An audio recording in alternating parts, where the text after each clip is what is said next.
السلام علیکم، welcome to my YouTube channel. امید کرتی ہوں کہ آپ سب خیر و عافیت سے ہوں گے اور ایمان کی بہترین حالت میں ہوں گے۔ آج کی اس ویڈیو میں آپ کو صبر و استقامت کے بارے میں انتہائی اہم 10 فوائد بتانے والی ہوں، جن کو جان کر آپ کو بہت زیادہ فائدہ حاصل ہوگا اور ان سب پر عمل کرنے سے آپ اپنی زندگی کو خوشگوار طریقے سے گزار سکیں گے۔ سب سے پہلے میرے یوٹیوب کے چینل اسلامک انسپائریشن چینل کو سبسکرائب کر کے بیل نوٹیفیکیشن کو آن کریں تاکہ آپ تمام اسلامی اپڈیٹ سے آگاہ ہو سکیں اور میری ویڈیوز کو زیادہ سے زیادہ شیئر اور لائک کیا کریں۔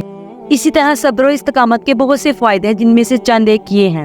نمبر 1، ذہنی سکون۔ صبر کرنے سے انسان پریشانی اور دباؤ سے بچتا ہے اور انسان کو ذہنی سکون حاصل ہوتا ہے۔ نمبر 2، روحانی ترقی۔ صبر و استقامت ایمان کو مضبوط بناتے ہیں اور صبر کرنے والے کو اللہ کے قریب سمجھا جاتا ہے اور صبر کرنے والا انسان اللہ تعالیٰ کا محبوب ترین بندہ ہوتا ہے۔ نمبر 3، خود اعتمادی میں اضافہ۔ صبر و استقامت انسان کو مشکلات کا سامنا کرنے کا حوصلہ دیتے ہیں، جس سے اس کی خود اعتمادی میں اضافہ ہوتا ہے اور وہ تمام کام اچھے طریقے سے سر انجام کر پاتا ہے۔ بہتر فیصلے کرنے کی صلاحیت۔ صبر کرنے سے انسان جذبات میں بہہ کر غلط فیصلے کرنے سے بچ جاتا ہے، کیونکہ جو انسان صبر و استقامت سے فیصلہ کرتا ہے وہ فیصلہ بالکل درست ہوتا ہے۔ نمبر 5، رشتوں کی مضبوطی۔ صبر و استقامت انسان کو دوسرے لوگوں کی غلطیوں کو برداشت کرنے اور رشتوں میں درگزر کرنے کی صلاحیت دیتا ہے۔ نمبر 6، اخلاقی بلندی۔ صبر ایک اہم اخلاقی قدر ہے۔ صبر کرنے والے افراد میں زیادہ تحمل برداشت ہوتی ہے اور صبر کرنے والا انسان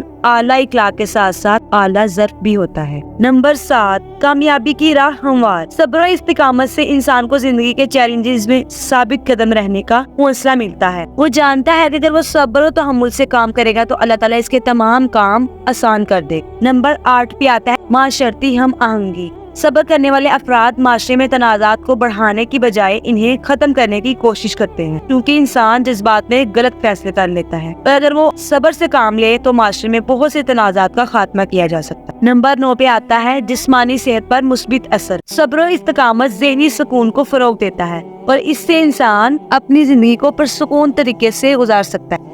نمبر 10 پہ آتا ہے آزمائشوں میں اللہ کی مدد۔ اسلامی تعلیمات کے مطابق صبر کرنے والے پر اللہ تعالیٰ کی رحمت نازل ہوتی ہے اور اللہ تعالیٰ صبر کرنے والوں کے ساتھ ہوتا ہے، اس لیے اللہ تعالیٰ فرماتا ہے کہ صبر کا پھل میٹھا ہوتا ہے۔ امید کرتی ہوں کہ آپ کو آج کی ویڈیو اچھی لگی ہوگی۔ اگر آپ کو ویڈیو اچھی لگی ہے تو اسے لائک اور شیئر ضرور کیجیے گا اور میرے چینل کو سبسکرائب بھی کیجیے گا۔ اللہ حافظ۔